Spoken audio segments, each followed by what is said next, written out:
কষ্ট করে পরীক্ষার জন্য প্রিপারেশন নিলেন আপনি কয়েক মাস, কিন্তু ফলাফল যখন ভালো হয় তখন একটা আনন্দ আছে না নাই?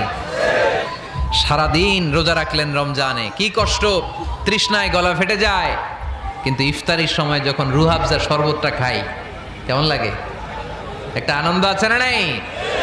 এজন্য আল্লাহ বললেন فإن مع العسر يسرا إن مع العسر يسرا।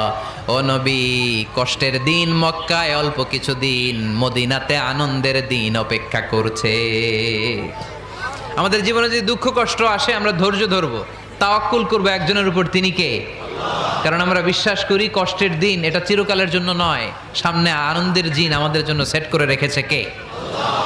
তাহলে আমরা সূরাতুল ইনশিরাহ থেকে 3টা নেয়ামতের বর্ণনা শুনলাম, বিশ্বনবীকে কি সান্ত্বনা দেয়া হলো সেটা শুনলাম। এবার 2টা গাইডলাইন শুনে তাফসীর